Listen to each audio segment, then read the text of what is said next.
கலியமூர்த்தி மானி ஆடூர். உங்கள் இயக்கம் இஸ்லாம் ஒரு இனிய மார்க்கம், மிகவும் அதை வரவேற்கிறேன். உங்கள் சொற்பொழிவை கேட்பதற்கு முன்னே எங்கள் ஊர் மானி ஆடூரில் அப்துல்லா என்பவர் உங்கள் புக்கை நிறைய கொடுத்து என்னை படிக்க சொல்லியிருந்தால் அதோட நான் வாக்குவாதமெல்லாம் செய்திருக்கின்றேன். மிகவும் உங்களுடைய சொற்பொழியை நான் படித்திருக்கின்றேன். தாழ்த்தப்பட்ட மக்களுக்கு நல்லா உதவியெல்லாம் செய்திருக்கேன். அதில் நிறையா நீங்கள் எழுதியிருக்கீர்கள், அதையும் நான் பார்த்திருக்கின்றேன். அப்துல்லா அவர்களுடன் நிறையா வாக்குவாதமும் செய்திருக்கின்றேன். நீங்கள் இந்த நோன்பு பெருநாளில் ஏழை எளிய மக்களுக்கெல்லாம் நீங்கள் தானம் வழங்குகின்றீர்கள்.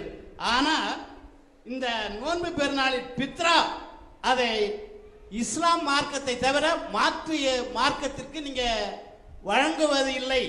அதை நான் பார்த்துருக்கேன், கேட்டு இருக்கின்றேன். அதுதான் என் கேள்வி. சரி, அதாவது எங்களுக்கு நோன்பு பெருநாளில் பித்ரா என்ற ஒரு தர்மம் இருக்கிறது. அதாவது நோன்பு பெருநாள் வறுமையானால் நாங்கள் மட்டும் சந்தோஷமாக இல்லாமல் எல்லாரும் சந்தோஷமாக இருக்க வேண்டும் என்பதற்காக எங்கள் நபிகள் நாயகம் ஒரு வழி சொல்கிறாங்க. என்ன சொல்கிறாங்கன்னு கேட்டால், ஒவ்வொருவரும் குடும்பத்துடைய தலையை எண்ணி, இப்போ எங்கள் வீட்டில் குழந்தை வரைக்கும் சேர்த்து நாங்கள் ஒரு 10 பேர் இருக்கணும் வைங்களேன், அந்த 10 பேருக்கும் தலைக்கு இவ்வளவு ரூபா கொடுக்க வேண்டும். ஒரு தலைக்கு 100 ரூபா இந்த காலத்து கணக்கு. இப்போ நாங்கள் 7 பேர் இருந்தோம்னா 700 ரூபா கொடுக்கணும். நாங்கள் எங்கள் குடும்பத்தில் 10 பேர் இருந்தால் 1000 ரூபா கொடுக்கணும். குடும்பத்தில் 3 பேர் இருந்தால் 300 ரூபா கொடுக்கணும். அப்போ வீட்டு நம்பர்கள் எத்தனை பேர் இருக்கிறீங்களோ தலைக்கு உத்தேசமாக 100 ரூபா, அரிசியுடைய விலையை பொறுத்து வித்தியாசம் வரும். இன்னைக்கு உள்ள கணக்கு 100 ரூபா வருது. இந்த மாதிரி அந்த தர்மத்தை கொடுக்க வேண்டும், ஒவ்வொருத்தரும் கொடுக்கணும். யார் கொடுப்பா? ஓரளவுக்கு தண்ணீரை அடைஞ்சவங்க கொடுப்பாங்க.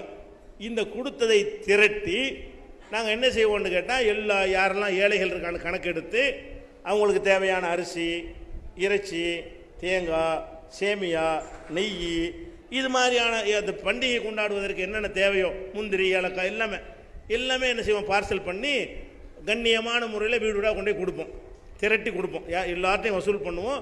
இந்த வகையில் நாங்கள் எங்கள் ஜமாத்து மூலமாக மட்டும் இந்த ஆண்டு 3 கோடி ரூபாய் நாங்கள் திரட்டி கொடுத்துருக்குறோம். அப்போ அந்த மாதிரி மக்கள் எங்களை நம்பி தருவாங்க, நாங்கள் அதை கரெக்டாக விநியோகம் பண்ணிடுவோம். ஐயாவுடைய கேள்வி என்னென்னு கேட்டால், இந்த ஃபித்ராங்கிற ஒரு தர்மத்தை நீங்கள் வசூல் பண்ணி உங்கள் மக்களுக்கு தானே கொடுக்குறீங்க, மற்றவங்களுக்கு கொடுக்கறது இல்லையே, அதை கொடுத்தா என்ன அப்படிங்கிறது தான் கேள்வி. இது கொடுக்கக்கூடாதுலாம் சட்டம் கிடையாது, கொடுக்கக்கூடாது சட்டம் கிடையாது.